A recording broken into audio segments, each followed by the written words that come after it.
Hello everyone, it's Kelly Weiler here once again. I'm a full-time artist in Ohio, little town called Zanesville, and this is my studio. It's called Girl Upcycled Studio. I also am the owner of a really special art group. It's online. It's called the Creators Club, where I teach weekly. Today, I'm going to just walk you through the part 2 of the Hummingbird intuitive painting process.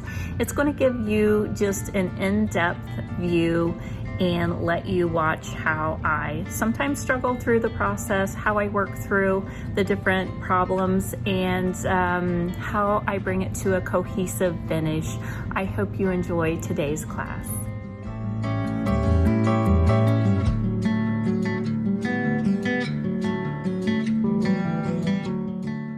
So I often like to incorporate things like stencils, stamps, sometimes even papers inside some of my work. Here I'm using this beautiful medallion stencil, and I've chosen this beautiful metallic that I'm going to use, and it's going to help this really pop out as the focal point. I've chosen to put it right at the belly of the bird because this is where I want to draw that attention. This is where that energy force is going to be with that bird. You know, we always look at these little birds and you can see their little hearts beating, and it's just, I think, an important part, and it's something that I want to show focus on.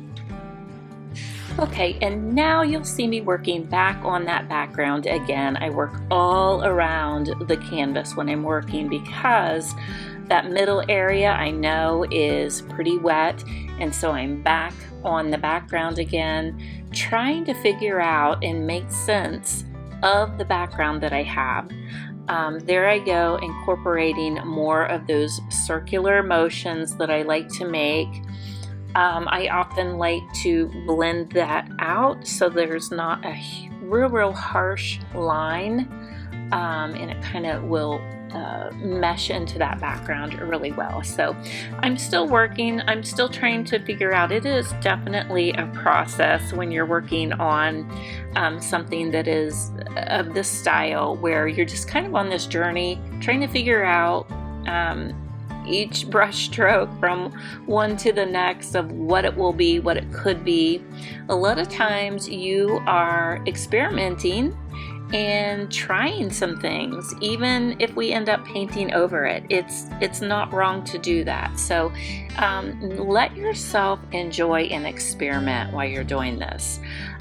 Here I'm adding this beautiful turquoise. I'm still just kind of doing laying in marks and brush strokes, trying to figure out my next move, keeping that body moving.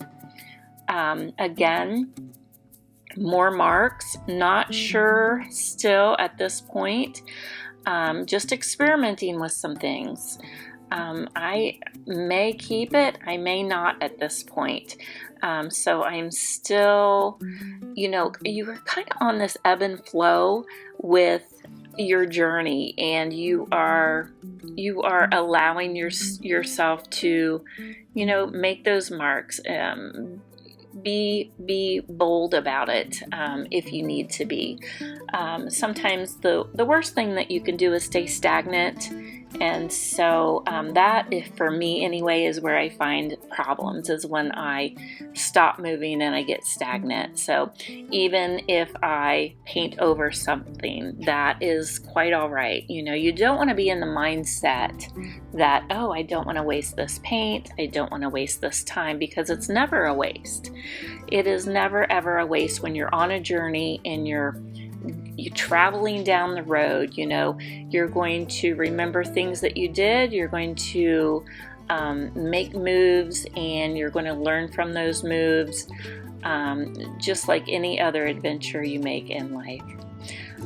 Okay, and now I think I am kind of trying to figure out what to do with this area here. I had quite a time with it. I knew that I liked it, but it just wasn't working for me, so I kept fiddling with it. And I kept thinking, well, it could be a flower, it could be this, that.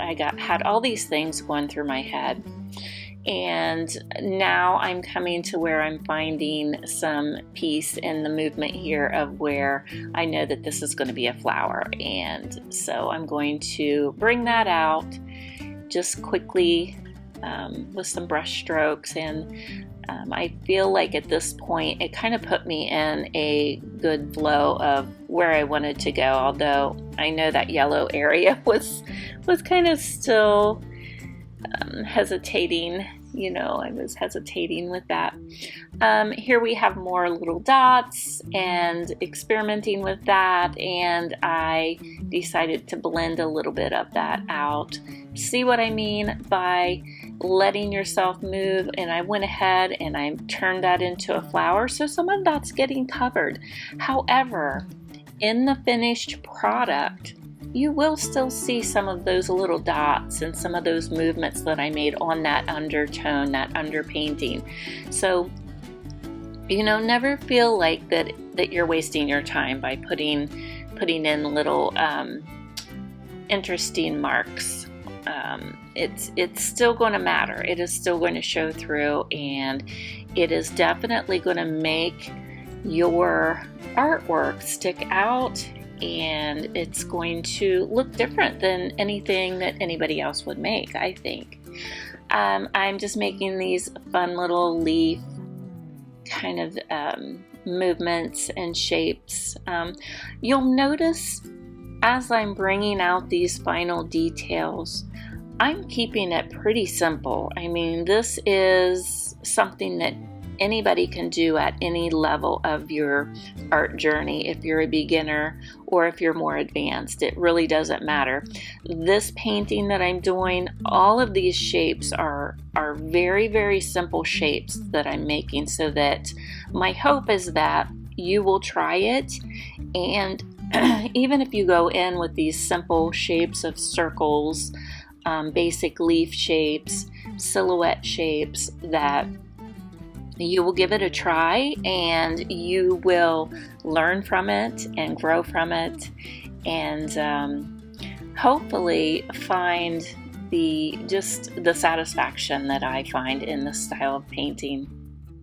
So you'll notice now I have made some leaf detailing. I really like some of the color that I had over on that one side, and so I made leaf shapes, and now I am going in with the negative painting, and I am just filling it out a little bit so that the leaf shapes are going to be more dominant, and it's going to give it more of a cohesive look over there. And there I go with these little dots again. It just gives it just kind of this kind of a magical kind of a feel, I always think.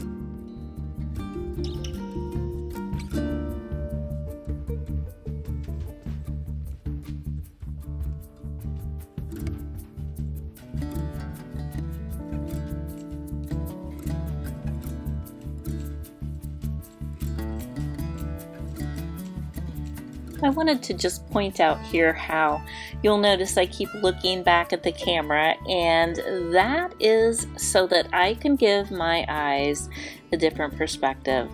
I want you to remember to do that on your different painting projects that you work on. It gives your brain a little bit of a boost. It gives you, you're able to see things that maybe you missed when you're looking straight onto something. So if you don't have a camera going on behind you, have a mirror behind you, something like that, so that you can get in the habit of looking at your painting differently. And of course, we all know to walk away periodically if you need to. Come back with fresh eyes. And it's kind of the same idea with having a mirror behind you or a camera going behind you. It just gives it kind of recalibrates, is kind of what I feel like it does for me. And you just kind of want to keep everything kind of in motion, and you want to keep that flow, that artistic flow.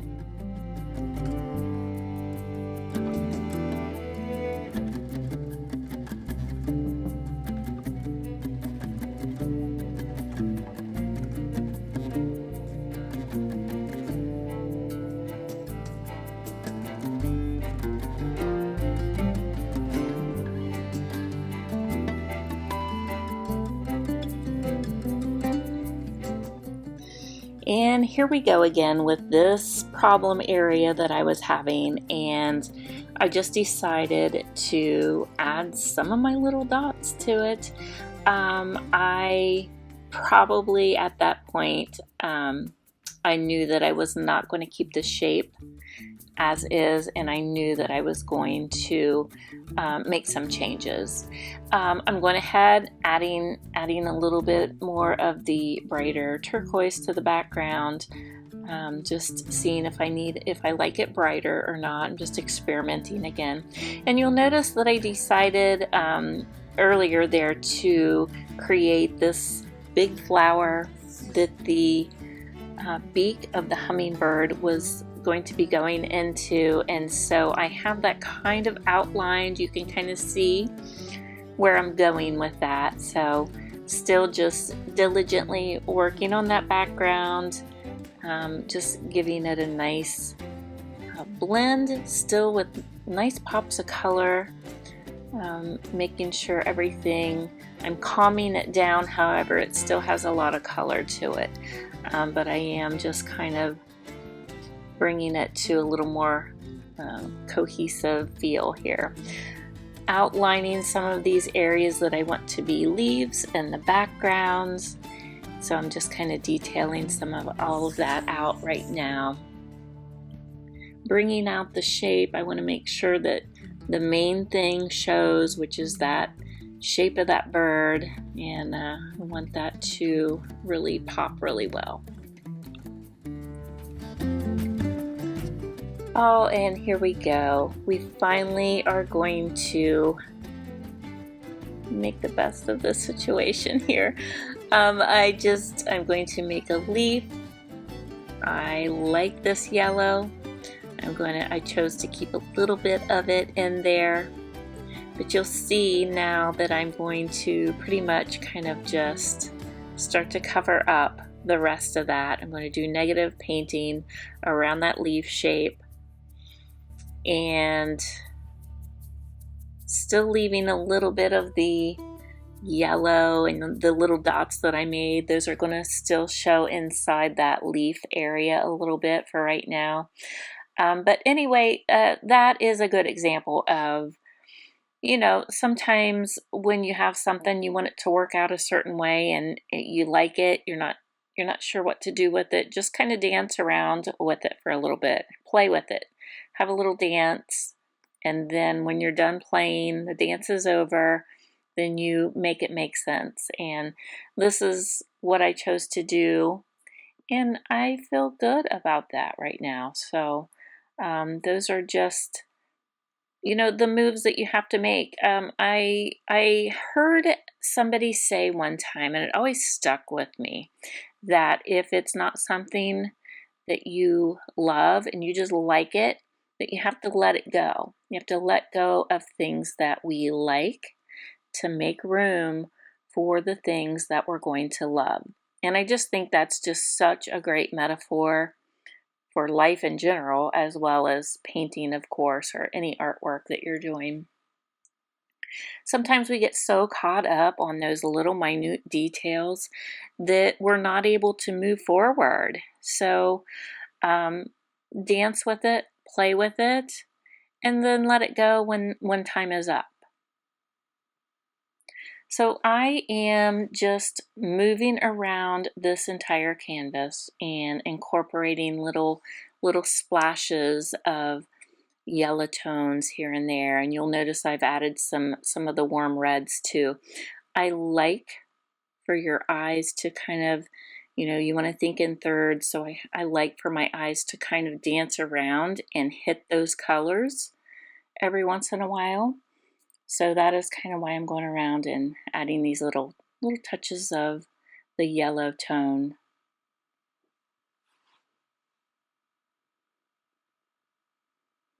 Always going back and making sure that I'm detailing it out. I don't want to lose that shape of that bird. So that's why I keep kind of going back over it. I want to make sure that it stays dominant.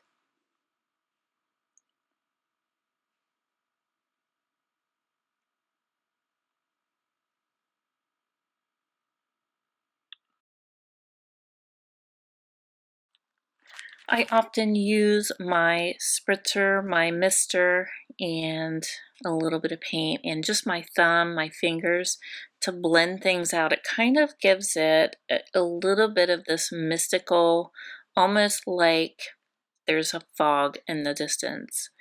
And I really like that effect, and I do that quite often in many of my paintings just to give it that dream-like state. And it's really nice to use your fingers in that way with the water bottle because it keeps it really soft. It keeps it, you're still able to see, all those under layers too, but just gives it a really dreamy effect. Detailing everything out right now. I'm going in and just kind of lining things, and this is what I would consider a little more of a whimsical painting. This, I wouldn't normally go in on everything that I do. It depends on the style of painting I'm making, but this particular painting, I would say it's a little more on the whimsical side. So you can kind of get away with those dark marks and the whites and the darks. That's when you're working with things that are, you're not going for realism. You're going for more abstraction, and you can kind of get away with that. So just going in with some highlights and hitting everything, it kind of makes it pop and just gives it a fun little, catches your eye, gives it a fun little whimsical feel. And here I am again, checking out the camera behind me. My eyes are gauging that canvas. I'm trying to see if anything needs deleted or maybe something needs added. I also walked across the room and looked at it too, and I highly advise you to do that as well.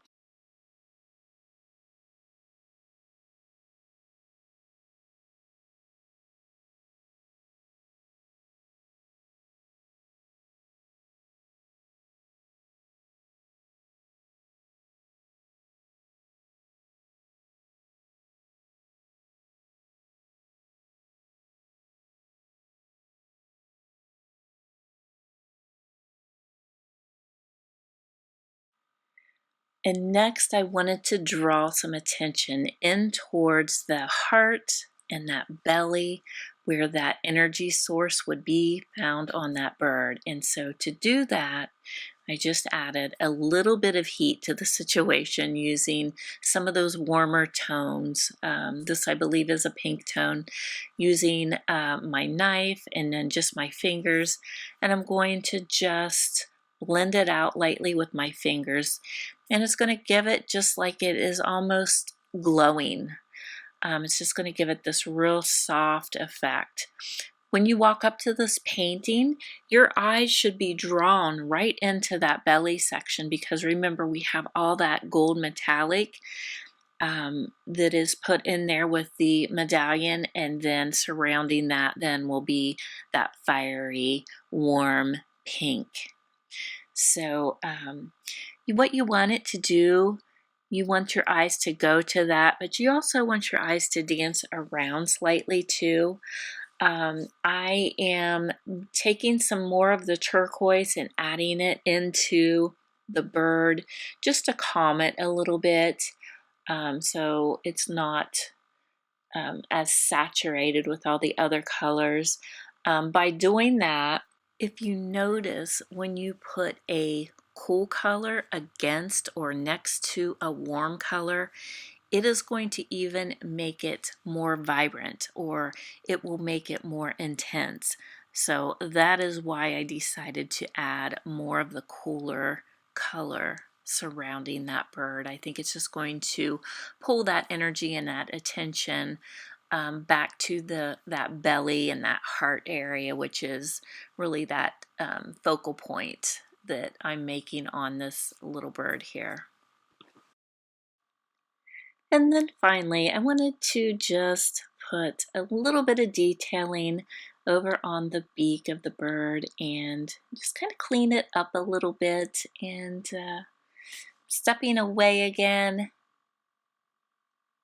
And then I'm just going to go over the entire piece and just figure out what area needs calmed and what needs to be put in the background. And you'll notice that I sprayed water with paint, had paint on the canvas, sprayed water, and then I pushed my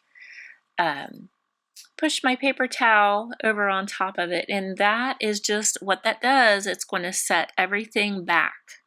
Okay, I want that bird popping forward, so it's just giving this real milky kind of a background, kind of like a fog has settled in the background. So it is going to push everything in the back, allowing that bird to pop to the front.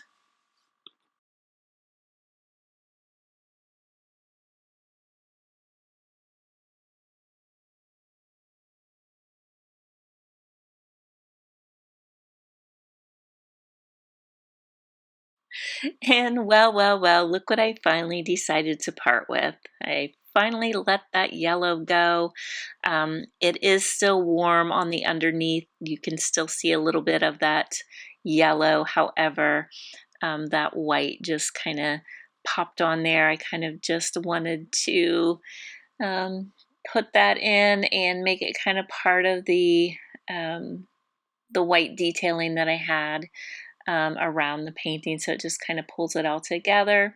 So it's kind of funny just to see as you're working on a piece how long it takes you to make the changes that you want to make.